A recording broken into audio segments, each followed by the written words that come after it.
Tottenham. They do things differently there. All clubs have their unique and special qualities. It's why we love them.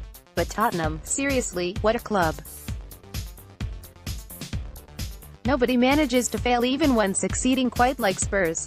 You hesitate to wheel out the old Spursy line, long since mummed into cliched hackery, but really, how else to describe a club that finds itself enjoying its greatest success for a generation while simultaneously casually destroying any goodwill from the fan base? Spursiness used to be just always losing games they ought to have won. Now it seems to be some elaborate narrative arc that defines the whole club.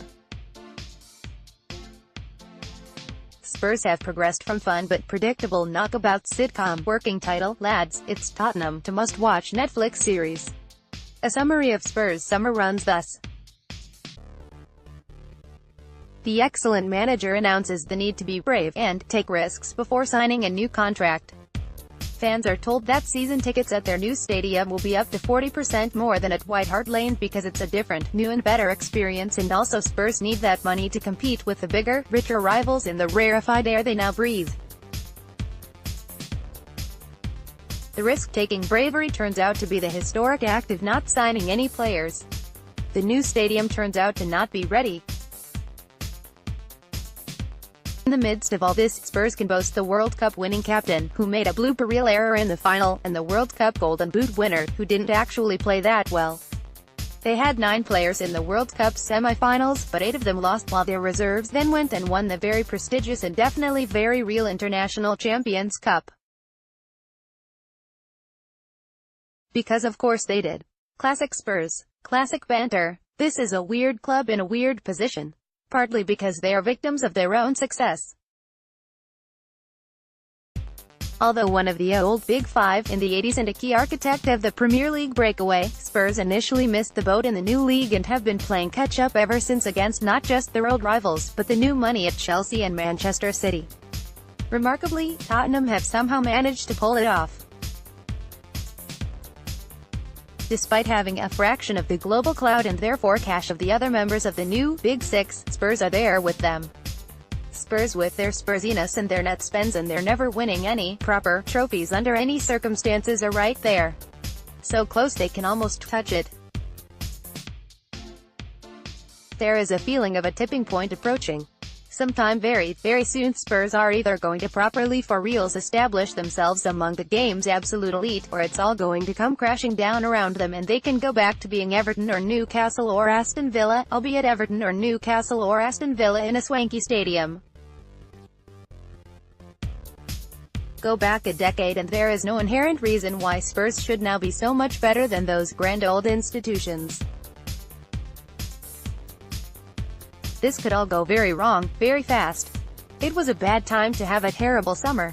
And not buying any players or stadium construction delays aren't really the problem.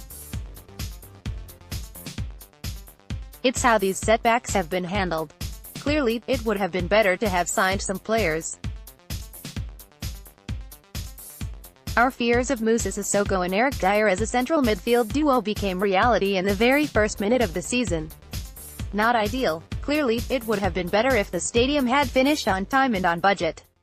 But it's difficult. Fans know that, they've seen grand designs.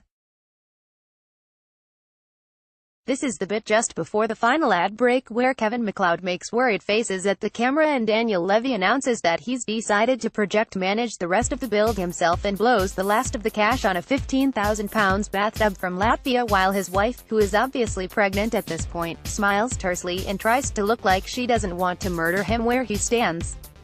We all know the house turns out fine in the end. At least in the ones they broadcast anyway. A load more cash always turns up from somewhere. The stadium will be fine, and you have to admit that stupid bath looks bloody magnificent. Levy will laugh nervously in the face of McLeod's gentle probing about the final cost. McLeod does a relieved and happy piece to camera, a few more arty angles of the new place, roll credits. Next, on More 4, it's Supervet.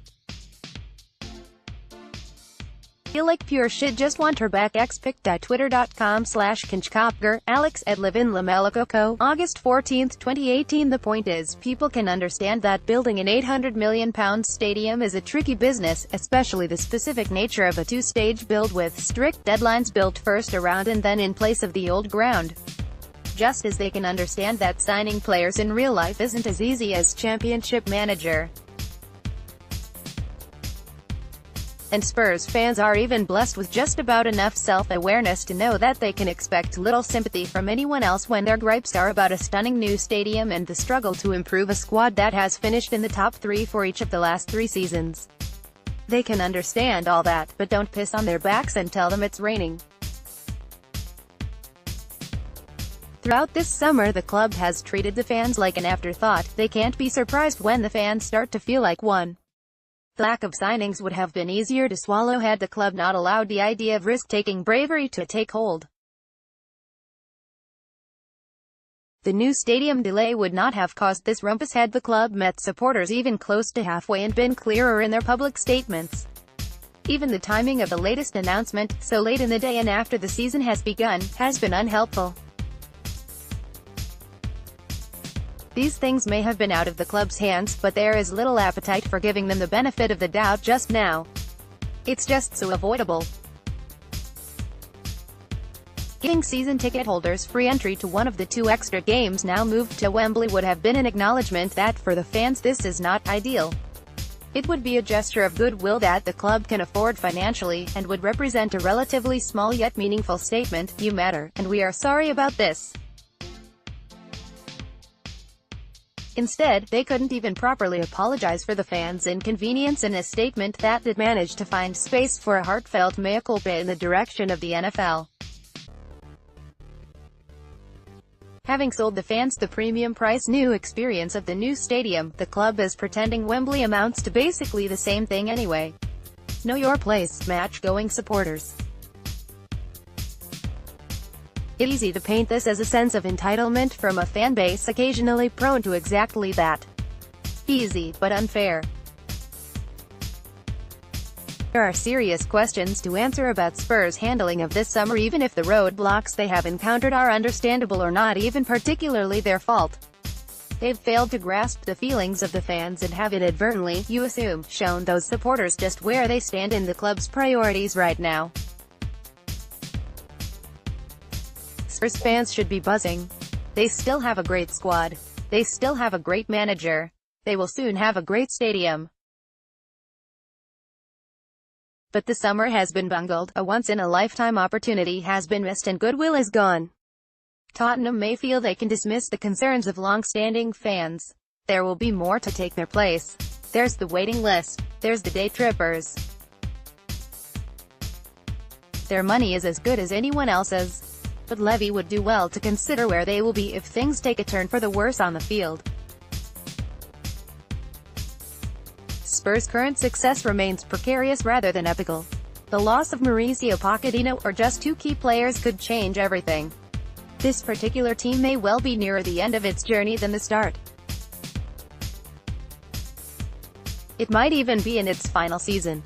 Levy might yet find that the goodwill of supporters who stuck with the club through the 1990s was currency that should not have been so casually frittered away. Dave